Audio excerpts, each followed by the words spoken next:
When you eat a meal that's high in carbs, even if it's healthy carbs, your blood sugar rises. This rise triggers insulin to come in and bring that sugar into your cells. But here's the thing. If your spike is too steep, your body tends to overcorrect. Insulin floods in, clears glucose fast, and now your blood sugar, it drops rapidly. That sudden drop is what we call a glucose crash. And that crash is what makes you feel foggy, fatigued, and desperate for more sugar or caffeine. It's your body's way of trying to stabilize itself quickly. Welcome to the Glucose Diaries, where midlife meets metabolic magic. I'm Stephanie, and after 20 plus years of trial and error, I finally cracked the code on blood sugar, hormones, and fat loss. And now I'm sharing everything I've learned with you. Because here's the wild part. 9 out of 10 adults in the US are metabolically unhealthy, and most have no idea. This podcast is here to change that with real talk, no fluff, and zero gatekeeping. Each episode is short, practical, and packed with real-life examples to help you understand what's actually going on inside your body and what you can do about it one step at a time. Please note, this show is for educational purposes only and is not medical advice. Always consult your healthcare provider before making any changes to your wellness routine. Now let's dive into today's episode.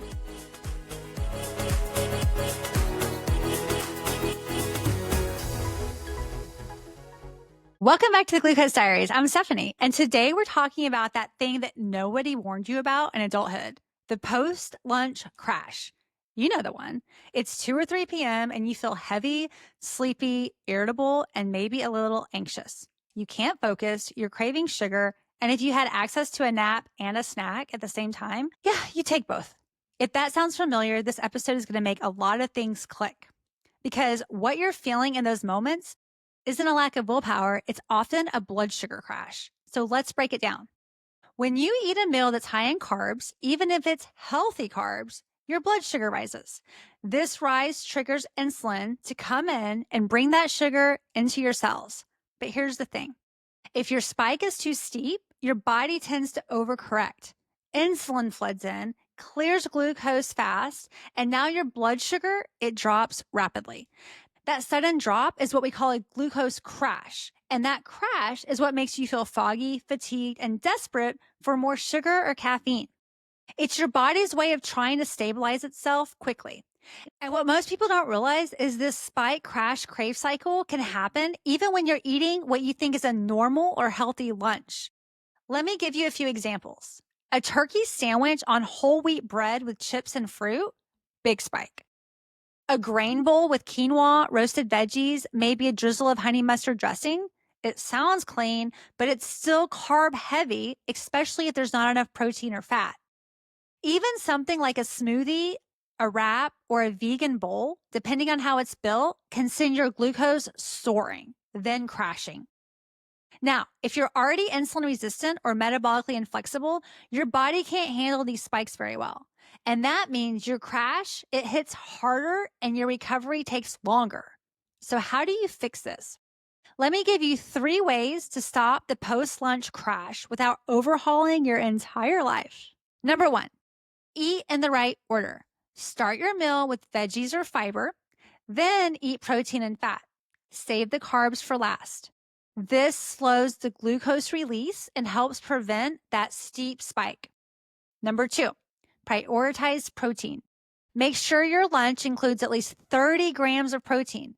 That alone can dramatically stabilize your blood sugar and keep your energy steady all afternoon. And number 3, walk after you eat. Even 10 minutes of light walking after lunch can reduce your glucose response by up to 30%. No gym clothes required. Just walk around the block, the office, or even pace while you take a call. And worst case, if you don't have the ability to walk, go to the bathroom and do like 30 air squats. If you really want to understand your patterns, I highly recommend tracking your meals and symptoms, or even trying a CGM, stands for a continuous glucose monitor. I wear one all the time, for a couple of weeks. Because what works for someone else may crash you. And this is where the data gets personal. If you're not sure whether insulin resistance is part of your energy roller coaster, grab my free checklist at theglucosediaries.com/checklist. It breaks down the most common signs and symptoms and gives you a simple place to start. Remember, That post-lunch crash is not just getting older or being tired. It's your metabolism trying to get your attention. And now that you know what to look for, you can change that pattern. So if this episode has helped you feel seen, or if you're thinking, yep, that's me every day, follow the show and share it with a friend who needs it too. If your afternoons feel like a daily crash and burn, you're not lazy, you're not crazy, and you're definitely not alone. Thanks for listening to the Glucose Diaries, and I'll see you next time. And that's a wrap. I hope you enjoyed today's episode of the Glucose Diaries. Make sure to follow the show so you never miss an episode. And if you got value from today's conversation, send it to a friend who may need to hear it too. And if you have a few seconds, it would mean the world to me if you would leave a quick review on whatever platform you're listening to this episode. It helps more women like you find this show and feel less alone on their wellness journey. You can find any links or resources mentioned today at theglucosediaries.com, and come say hey over on Instagram at theglucosediaries. I love connecting with you in the DMs. Until next time, remember, you are not alone, you are not broken, and you deserve to feel amazing.